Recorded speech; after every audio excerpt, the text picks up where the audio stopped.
As Henry Ford said, when everything seems to be going against you, remember that the airplane takes off against the wind, not with it. And in those moments, if rather than panic, if rather than letting your mind run away from you, rather than getting bitter or angry or frustrated, if you remember in those times that forcing yourself to push through it, forcing yourself to find the opportunity, forcing yourself to find the lesson in that, is going to be the very thing that gives you lift. It's actually constraints, it's having restrictions, it's having difficult times. Those are the things that allow people to really find and tap into the thing that's going to allow them to achieve what they want to achieve, because it's going to push you. And I know that's never fun. That's not what anybody wants to hear, but the reality is, if you want to achieve something great in your life, you've got to be going into the hard places. You've got to be facing down the difficult things. You've got to be going down that road that is intrinsically difficult. It's untamed, it's wild, and in that sense that it's coming after you, in that sense that you've entered truly hostile territory, in that is the very thing that's going to lift you up and allow you to do what other people haven't done. There most certainly are times when we feel like that, when you say, I don't have any idea what's with those deadlines. And I lost a car, lost a home, lights were cut off, telephone was cut off. All of those things are going to happen to you at different points in life. Now, the question is, what does it really mean? It really doesn't mean anything. It's not important at all.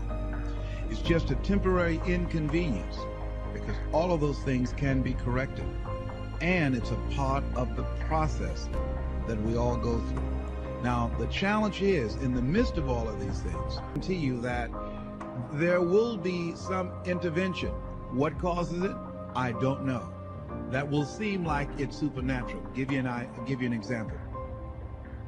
I remember once when I lost my job, when I was fired out of broadcasting, September 18th, I'll never forget, 1978. I was behind in my house notes, and my house was up for foreclosure.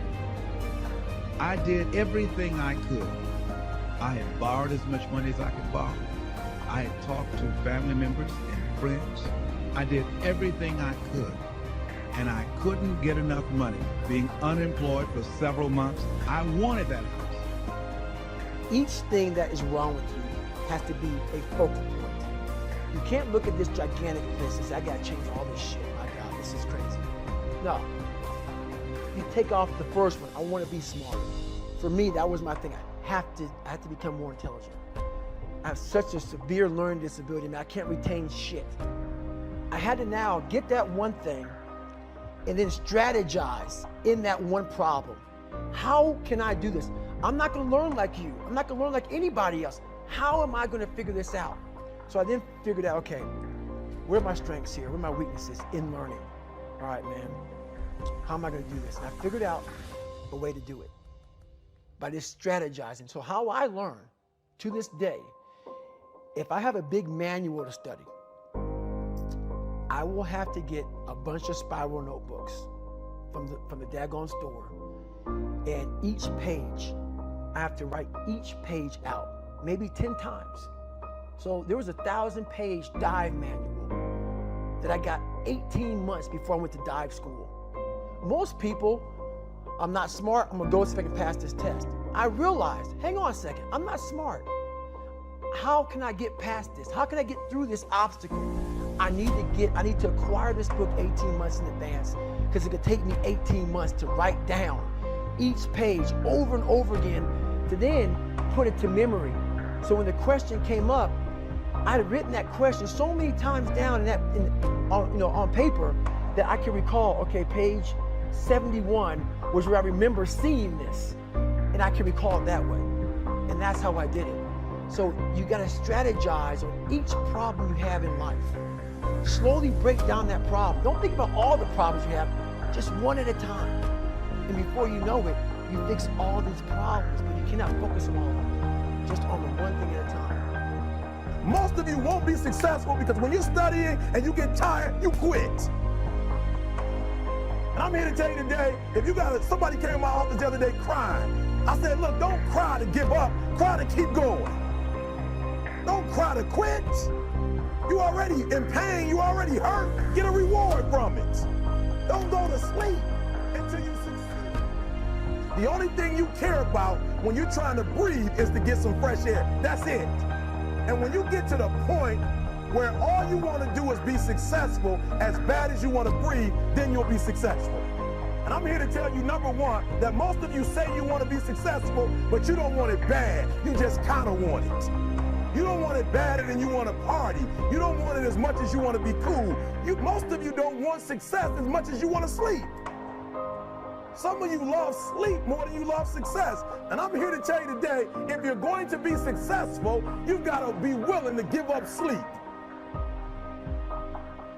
You got to be willing to work off for 3 hours of sleep, 2 hours. If you really want to be successful, some days you're going to have to stay up 3 days in a row.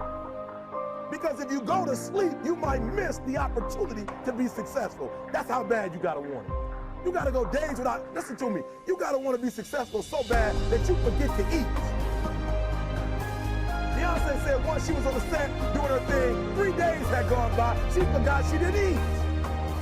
Because she was engaged. I'll never forget when 50 Cent was doing his movie, I did a little research on 50, and 50 said that when he wasn't doing the movie, he was doing the soundtrack. And they said, when do you sleep, 50?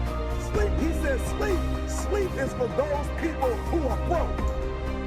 I don't sleep. He said, I got an opportunity to make a dream become a reality. The most important thing is this, to be able at any moment to sacrifice what you are for what you will become. That's the number 2 thing. You got to catch that one. To be able to, listen to me, at any moment. Some of you can make sacrifices when Monday Night Football is not on. You can make a sacrifice. But when the game come on, for some reason, you just attached to it.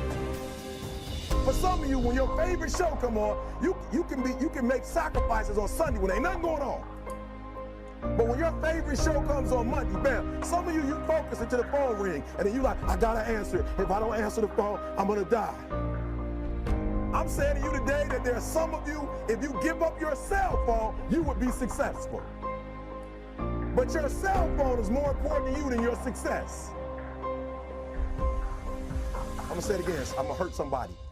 I'm gonna hurt somebody. Some of you need to give up your cell phone because the time you spend on your cell phone could be used for your success. The time you could be using to be successful, you're using it on the cell. And the cell phone is not bringing you nothing but a bill. You're not tired, Eric. Your brain is telling you some dumb stuff. If you were tired, you wouldn't have been able to walk for an hour. Okay, so let's do this. Just run for 2 minutes. I'm trying to help somebody right now go to a whole nother level. The Bible says the reason why you go back to sleep is because you've always gone back to sleep. It's like a default. You go back to sleep because all you gotta do is stop going to sleep, and then you're gonna stop going to sleep. All you gotta do is stop fussing and cussing, and you're gonna stop fussing and cussing. All you gotta do is stop spending all the money you got and start saving it. Listen to me, I became #1 in the world. I became a millionaire not because I made more money.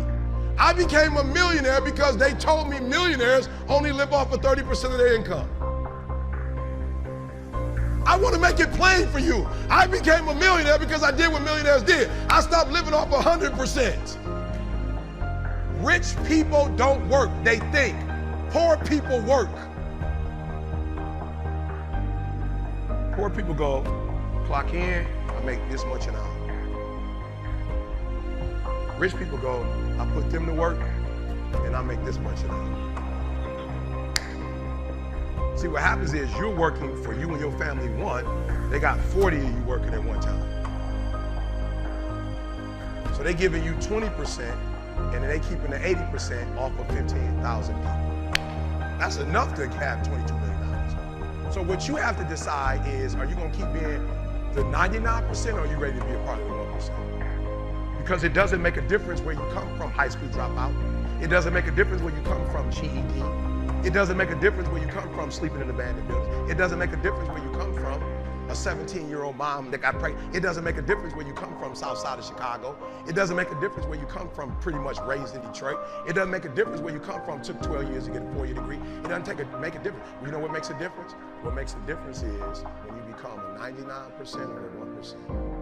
When I start thinking like, acting like, center, everything changed. Is that clear?